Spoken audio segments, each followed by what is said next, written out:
नमस्कार, कैसे हैं आप लोग? स्वागत है आपका हमारे YouTube चैनल पर। बिहार और झारखंड के दिन भर की 10 बड़ी खबरों के साथ हाजिर हूं मैं।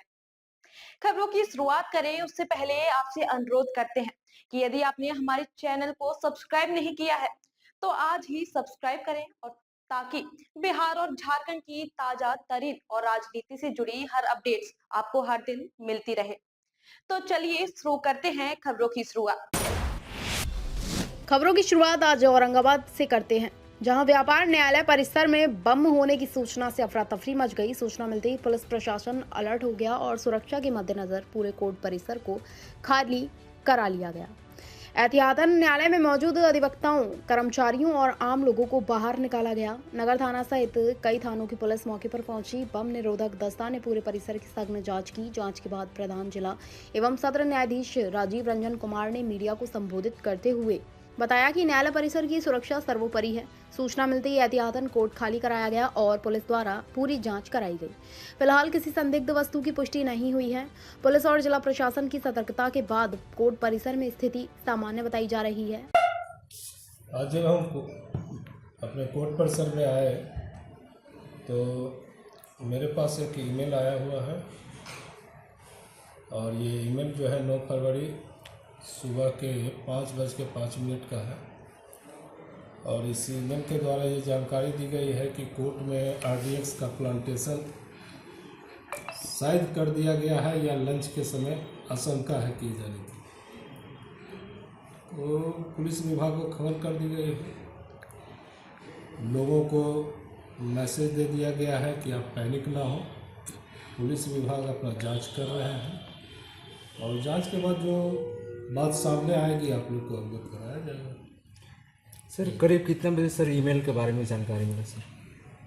और जो मेरे पास ईमेल की कॉपी है वो 9 फरवरी सुबह का 5:05, लेकिन ये हम कोर्ट में आए हैं तो हमको करीब 11:15 के आसपास इसकी कॉपी मिली है। तो जो भी एडमिनिस्ट्रेशन के लोग हैं उनको मैसेज दे दिया गया। क्या टाइम दिया गया सर? टाइम इसमें नहीं दिया गया। टाइम ये है कि प्लांटेशन कर दिया गया है और लंच के समय आशंका है कि इस तरह की घटना हो सकती है। अगली खबर गोपालगंज से है, जहां भोरे प्रखंड से गुजरने वाली नेशनल हाईवे 727 बी परियोजना को लेकर जिला भू अर्जन विभाग पूरी तरह सक्रिय हो गया है। बिहार विधानसभा चुनाव परिणाम के बाद अब अधिग्रहण प्रक्रिया में तेजी लाई गई है। भू अर्जन विभाग ने भोरे प्रखंड के मलचोर, मिश्रवलिया, भानपुर, रसई और रुद्रपुर गांव के जमीन मालिकों को नोटिस जारी किया है। चिन्हित खेसरा के सभी भूस्वामियों को आगामी 16 फरवरी तक अपनी जमीन से संबंधित वैध दस्तावेज कार्यालय में जमा करने का निर्देश दिया गया है। दस्तावेजों के सत्यापन के बाद मुआवजे की राशि सीधे किसानों के बैंक खाते में भेजी जाएगी। विभाग का कहना है कि प्रक्रिया पूरी होते ही बिहार के हिस्से में भी हाईवे निर्माण कार्य युद्ध स्तर पर शुरू होगा। गौरतलब है कि यूपी सीमा में फ्लाईओवर और सड़क निर्माण पूरा होने के बावजूद बिहार में काम रुका हुआ था, जिससे ग्रामीणों में नाराजगी थी। अब प्रशासनिक पहल से स्थानीय लोगों में उम्मीद जगी है। भू अर्जन पदाधिकारी अनिल कुमार ने बताया कि हाईवे का कार्य तेज गति से चल रहा है। भोरे प्रखंड के 5 गांवों की जमीन परियोजना से प्रभावित है। 16 फरवरी के बाद मुआवजे की राशि किसानों के खाते में भेज दी जाएगी। यदि कागजी प्रक्रिया समय पर पूरी हो जाती है तो मार्च से बिहार सीमा में मिट्टी भराई और पिंचिंग का काम शुरू होने की संभावना है।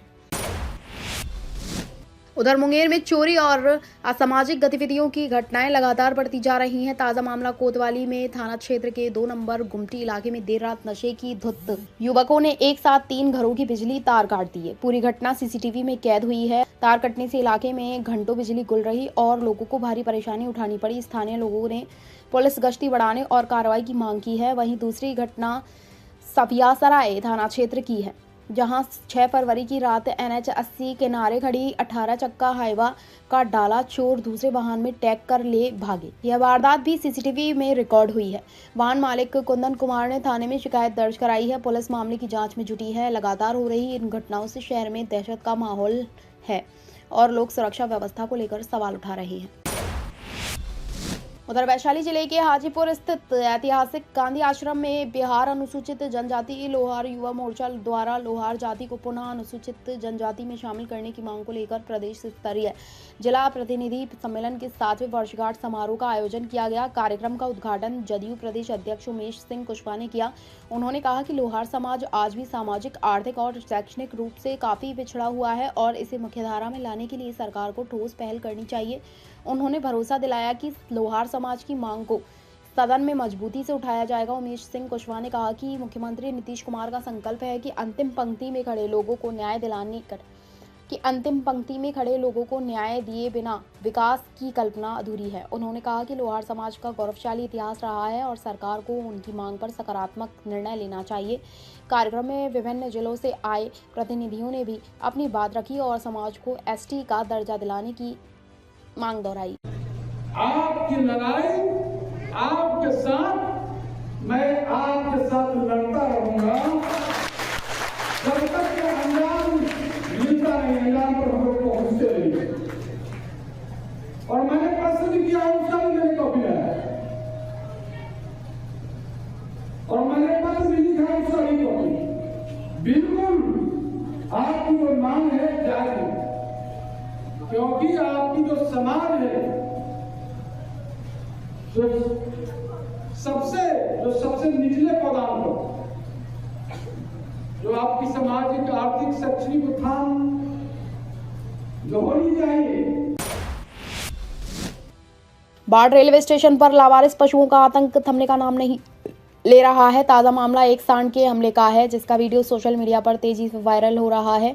वायरल वीडियो में देखा जा सकता है कि स्टेशन के मुख्य गेट और प्लेटफॉर्म संख्या पर एक सांड ने कई यात्रियों को धक्का देकर घायल कर दिया। कुछ महिलाओं पर भी उसने हमला किया, जिससे प्लेटफॉर्म पर अफरा तफरी मच गई। ट्रेन पकड़ने आए यात्री जान बचाने के लिए इधर उधर भागते नजर आए। स्थानीय लोगों का कहना है कि स्टेशन परिसर में लंबे समय से लावारिस पशुओं का जमावड़ा लगा रहता है। एक बंदर पिछले करीब 10 दिनों से स्टेशन पर घूम रहा है और कई लोगों को काट चुका है। हालांकि कभी कभी वह प्रतीक्षालय में सोते लोगों के बिस्तर में घुसकर आराम करता भी दिखाता है। इसके अलावा लावारिस कुत्ते भी प्लेटफॉर्म पर खुलेआम घूमते रहते हैं, जिससे यात्रियों को परेशानी होती है। रेल प्रबंधन की लापरवाही पर सवाल उठ रहे हैं। लोगों का कहना है कि समय रहते ठोस कदम नहीं उठाए गए तो बड़ा हादसा हो सकता है। लावारिस पशु अक्सर ट्रेन की चपेट में भी आ जाते हैं, जिससे रेल यातायात प्रभावित होने का खतरा बना रहता है। अगली खबर का रुख करें उससे पहले हमारे प्रमोशनल वीडियो को जरूर देखें। आपसे एक छोटी सी गुजारिश है कि अगर आपने अभी तक हमारे चैनल को सब्सक्राइब नहीं किया है तो बिना देर किए आज ही सब्सक्राइब करें और पाएं बिहार की हर बड़ी खबर बस एक क्लिक पर। बिहार झारखंड की हर बड़ी खबर अब आपकी जेब में। क्या आप बिहार और झारखंड की खबरों से पीछे रह जाते हैं? इंडिया न्यूज वायरल के साथ जुड़े और पाए सबसे तेज अपडेट्स, चाहे वो राजनीति हो, वायरल वीडियो हो या आपके शहर की ताजा घटना। सब्सक्राइब क्यों करें? सबसे तेज ब्रेकिंग न्यूज अलर्ट्स के लिए, वायरल और ट्रेंडिंग वीडियो सबसे पहले, सच्ची और सटीक रिपोर्टिंग। देर ना करें, आज ही सब्सक्राइब बटन दबाएं और अपडेटेड रहें। अब झारखंड की खबरों का रुख करते हैं। खबर जमशेदपुर से है, जहां बर्मा माइंस थाना अंतर्गत लिडे कंपनी के समीप सोमवार सुबह बड़ा सड़क हादसा होते होते टल गया। तेज रफ्तार सफेद इनोवा कार और एक ऑटो के बीच जोरदार टक्कर में ऑटो सड़क किनारे नाले में जा पलटा। जानकारी के अनुसार ऑटो चालक टाटा नगर स्टेशन से 4 यात्रियों को रिजर्व लेकर साक्षी की ओर जा रहा था। इसी दौरान विपरीत दिशा से आ रही इनोवा कार ने साइड से जोरदार टक्कर मार दी। टक्कर इतनी जबरदस्त थी कि ऑटो अनियंत्रित होकर नाले में जा गिरा। घटना के बाद मौके पर अफरा तफरी मच गई। स्थानीय लोगों ने तुरंत राहत कार्य शुरू किया और नाले में गिरे ऑटो चालक को सुरक्षित बाहर निकाला। बाद में क्रेन की मदद से क्षतिग्रस्त ऑटो को बाहर निकाला गया। हादसे में चालक को हल्की चोट आई है, जबकि सभी यात्री सुरक्षित बताए जा रहे हैं। सूचना मिलते ही पुलिस मौके पर पहुंची और मामले की जांच शुरू कर दी है। स्थानीय लोगों ने तेज रफ्तार वाहनों पर नियंत्रण और सड़क सुरक्षा के कड़े इंतजाम की मांग की है, ताकि भविष्य में इस तरह की घटनाओं को रोका जा सके। उधर साहिबगंज जिले में सोमवार को सीबीआई की छापेमारी से हड़कंप मच गया। बैंक फ्रॉड मामले में पटना से पहुंची सीबीआई टीम ने जीरवाबाड़ी थाना क्षेत्र के अंजुमन नगर में छापेमारी कर 62 वर्षीय अब्दुल गनी को गिरफ्तार किया है। सूत्रों के अनुसार अब्दुल गनी पर पटना के एक बैंक से करोड़ों रुपए की अवैध निकासी से जुड़े धोखाधड़ी मामले में संलिप्त होने का आरोप है। बताया जा रहा है कि आरोपी पिछले करीब 5 वर्षों से अपनी पहचान छुपाकर अंजुमन नगर में रह रहा था।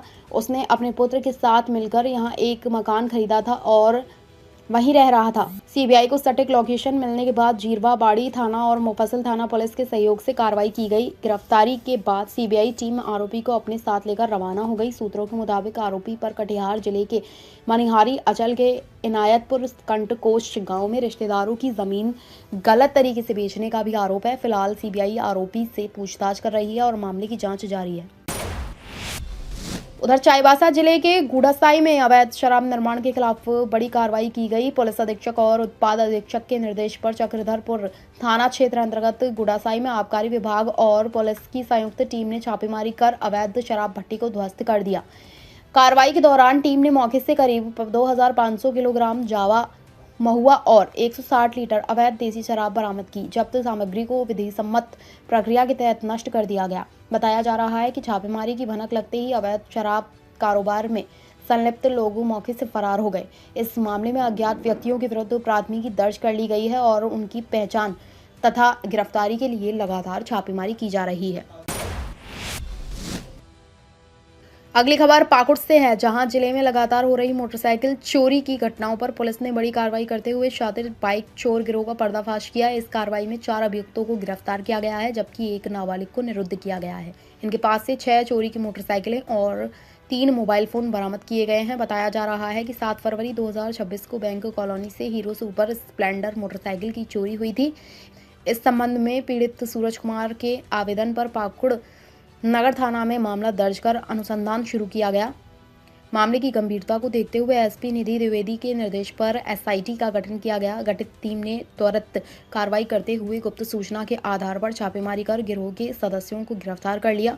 बरामद 6 मोटरसाइकिलों में से एक का सत्यापन हुआ है, जबकि अन्य मोटरसाइकिलों के सत्यापन की प्रक्रिया जारी है। थाना पुलिस की टीम के द्वारा की गई है, जो एक बहुत अच्छा सराहनीय कार्य है।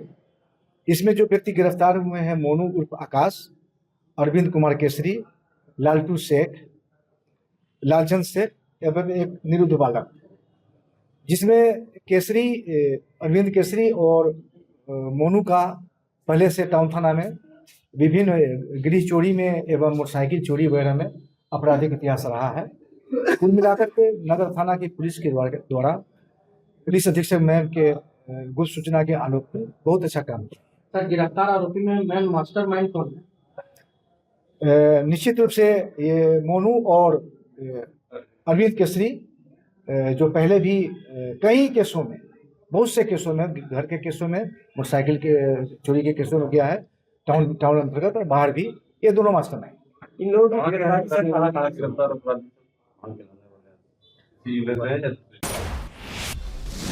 उधर गढ़वा जिले के भंडरिया थाना क्षेत्र के रोदो गांव में 35 वर्षीय वीरेंद्र कोरवा की हत्या मामले में पुलिस ने त्वरित कार्रवाई करते हुए 24 घंटे के भीतर 4 आरोपियों को गिरफ्तार कर लिया है। वीरेंद्र का शव झाड़ी से बरामद होने के बाद इलाके में सनसनी फैल गई थी। रंका एसडीपीओ रोहित रंजन सिंह ने प्रेस वार्ता में बताया कि पूछताछ के दौरान हत्या के पीछे ओझागुणी और अवैध संबंध के शक की बात सामने आई है। आरोपी ने स्वीकार किया कि मृतक पर उनकी पत्नी को ओझागुणी कर घर से हटाने और अवैध संबंध रखने का संदेह था। इसी शक में घटना को अंजाम दिया गया। गिरफ्तार आरोपियों में सुरेश भुइया, अजय भुइया, राजनाथ भुइया और सीताराम भुइया शामिल हैं। सभी आरोपी भंडरिया थाना क्षेत्र के रोदो गांव के निवासी हैं। पुलिस ने घटना में प्रयुक्त एक बाइक भी बरामद की है। सभी आरोपियों को गिरफ्तार कर न्याय की हिरासत में भेज दिया गया है। एसडीपीओ ने कहा कि मामले में यदि आगे और कोई तथ्य या अन्य संलिप्तता सामने आती है तो पुलिस सख्त कार्रवाई करेगी। दिनांक 7/2/2026 को भंडरिया थाना को सूचना मिली कि रोडो के जंगल में एक लाश पड़ा हुआ है। उसके आलोक में भंडरिया थाना प्रभारी अपने दल बल के साथ वहां पे पहुंचे और बॉडी को अपने कब्जे में लेके जो भी कानूनी प्रक्रिया होती है वो की गई। इसके आलोक में भंडरिया थाना में एक एफआईआर दर्ज किया गया, जिसपे 3 नामजद अभियुक्त का नाम उसमें शामिल था।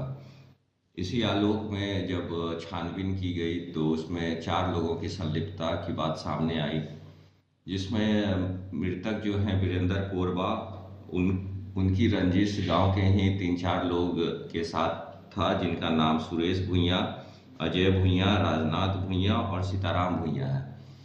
तो काफ़ी पुरानी रंजिश थी इन लोगों के बीच में। तो इन लोगों ने एक प्लान किया वीरेंद्र कोरवा की मृत्यु करने कारित करने की। इसी आलोक में दिनांक 5 को वीरेंद्र कोरवा बिलासपुर के बाजार में बाजार करने आया हुआ था। इसी क्रम में जब वो लौट रहा था अपने साइकिल से, तो इन चारों लोगों के द्वारा रौदों के जंगल में उसको घसीट के ले जाया गया और उसकी मृत्यु कारित की गई। और वहीं पे उसके बॉडी को जंगल के काफ़ी अंदर 500 मीटर और अंदर घसीट के घने जंगल में उसके बॉडी को फेंक दिया गया। इसके बाद इन लोग चारों वहाँ से भाग गए और फिर भंडरिया थाना प्रभारी के द्वारा और इनकी सारी टीम के द्वारा काफ़ी खोजबीन करके इन चारों को गिरफ्तार किया गया है। और फर्दर अभी हम लोग अनुसंधान जारी रखे हैं। और भी लोगों का नाम आएगा तो हम लोग उस पर। तो साथियों, आज के लिए बस इतना ही। कल फिर हाजिर होंगे बिहार और झारखंड की 10 बड़ी खबरों के साथ। मुझे दीजिए इजाजत। ताजा तरीन और राजनीति से जुड़ी खबरों के लिए आज ही हमारे चैनल को सब्सक्राइब करें और बेल आइकन दबाना ना भूलें, ताकि हर अपडेट्स आपको एक क्लिक पर मिलता रहे। और हाँ, कमेंट बॉक्स में अपनी प्रतिक्रिया जरूर दें, ताकि आपकी रुचि के अनुसार हम खबरों का चयन कर सकें। यदि आप भी हमारी टीम के साथ जुड़ना चाहते हैं तो नीचे दिए जा रहे संपर्क सूत्र पर आज ही संपर्क करें और बने हमारी टीम का हिस्सा।